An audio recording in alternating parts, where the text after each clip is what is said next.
अष्ट सिद्धि नौ निधि के दाता, असबर दीन जानकी माता। हनुमान चालीसा की ये चौपाई आपने तो जरूर सुनी होगी। इस चौपाई में गोस्वामी तुलसीदास ये बताते हैं कि माता ने कैसे हनुमान जी को अष्ट सिद्धियां और नौ निधियां प्रदान की थी। हनुमान जी ही केवल ऐसे देवता हैं इस कलयुग में जिनके पास आठों सिद्धि हैं। तो आइए इस वीडियो में हम जानेंगे कि वो कौन सी 8 सिद्धियां हैं जो भगवान श्री हनुमान जी के पास हैं। अब आपके मन में ये सवाल तो आया होगा कि ये सिद्धियां क्या होती हैं? क्या है ये सिद्धि? क्या ये कोई सुपर पावर है? जी हाँ, ये सुपर पावर है। सिद्धि एक साधक को तभी प्राप्त होती है जब कोई साधक तपस्या करता है। उसके तप बल से खुश होकर भगवान उसे सिद्धि प्रदान करते हैं। और हमारे हनुमान जी के पास 8 सिद्धियां हैं। आइए एक एक करके जानते हैं इन सिद्धियों के बारे में।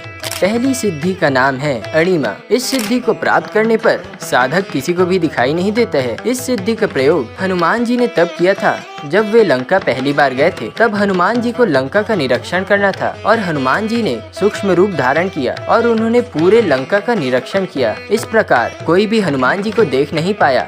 दूसरी सिद्धि का नाम है महिमा। इस सिद्धि को प्राप्त करने पर साधक अपने इच्छा अनुसार अपना साइज बढ़ा सकता है। हनुमान जी ने पूरे रामायण में कई बार इस सिद्धि का प्रयोग किया है। एक बार जब वो समुद्र पार कर रहे थे तब सूरसा नाम की राक्षसी ने उनका रास्ता रोका था। उस समय भी भगवान ने चतुराई से अपना साइज बढ़ा के उसे परास्त किया था। और एक बार तब जब लक्ष्मण जी मूर्छित हो गए थे और उनके लिए संजीवनी लानी थी। तीसरी सिद्धि का नाम है गरिमा। इस सिद्धि को प्राप्त करने वाला साधक अपना वजन इच्छा अनुसार बढ़ा सकता है। इसका प्रयोग हनुमान जी ने एक बार महाभारत काल में किया था जब भीम एक रास्ते से गुजर रहा था और उसे घमंड था। तब हनुमान जी ने एक साधारण वानर का रूप लिया और हनुमान जी अपना पूंछ पसार के बीच में बैठ गए। और जब भीम ने पूंछ हटाने कहा तो भगवान ने कहा कि भीम मेरी पूंछ क्यों ना तुम ही हटा कर देखो। तो भीम ने कहा कि एक साधारण वानर की पूंछ हटाने में कौन सी बड़ी बात है। लेकिन भीम को पता नहीं था वो खुद है पवन सुत हनुमान। उनके पास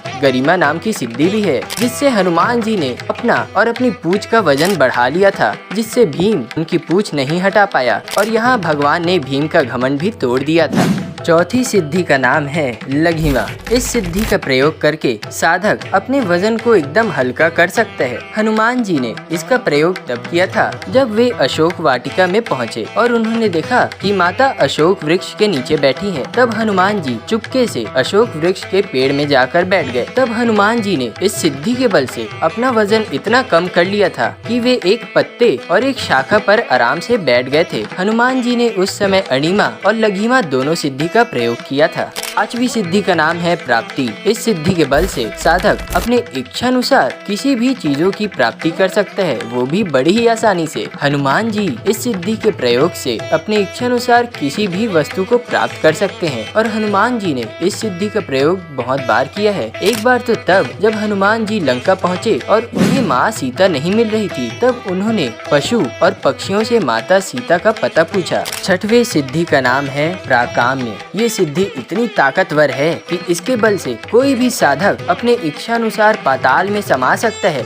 जल में रह सकता है और तो और आकाश में उड़ान भी भर सकता है। दोस्तों हम तो जानते ही हैं कि हनुमान जी वायु पुत्र हैं और वे हमेशा आकाश में उड़ सकते हैं। वो इसी सिद्धि के बल से है। हनुमान जी पाताल में भी रह सकते हैं और वे जल में भी जीवित रह सकते हैं। और तो और इस सिद्धि के बल से हनुमान जी हमेशा युवा रहते हैं, वे कभी भी बूढ़े नहीं होते। और आजकल जो हम आर्ट देखते हैं, जो पेंटिंग देखते हैं जिसमें हनुमान जी को एक बुजुर्ग व्यक्ति की तरह दिखाया जाता है या एक बूढ़े की तरह दिखाया जाता है जिनके बाल पक गए हैं, तो दोस्तों ये सब बिल्कुल ही गलत है। जैसे वे रामायण में थे वैसे ही वो आज भी हैं और हमेशा ही युवा हैं। 7वें सिद्धि का नाम है ईशित्व। इस सिद्धि के बल से साधक के पास लीडरशिप क्वालिटीज आ जाती हैं, यानी कि शासन करने की क्षमता आ जाती है। और जैसा कि आप जानते हैं हनुमान जी ने पूरे वानर दल का मोर्चा अकेले ही संभाला था। वे बखूबी जानते थे कि वानरों को अपने नियंत्रण में कैसे रखना है। आप तो जानते ही हैं कि वानर कितने उपद्रवी भी थे, लेकिन इन्हें हनुमान जी ने अपने नियंत्रण में रखा हुआ था। और हनुमान जी सुमेरु राज्य के राजकुमार भी थे, तो इससे आप समझ ही सकते हैं कि हनुमान जी के पास शासन करने की कितनी कुशल क्षमता है। 8वें सिद्धि का नाम है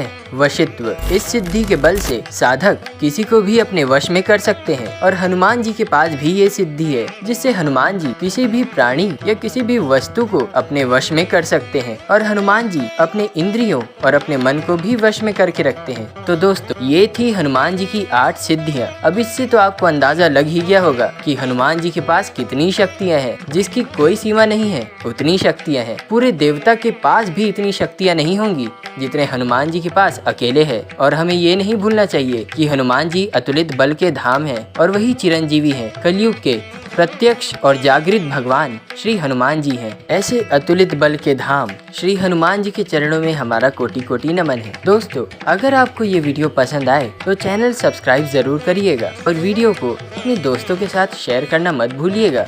हम भविष्य में भी ऐसी अच्छी वीडियोस आपके लिए लाते रहेंगे।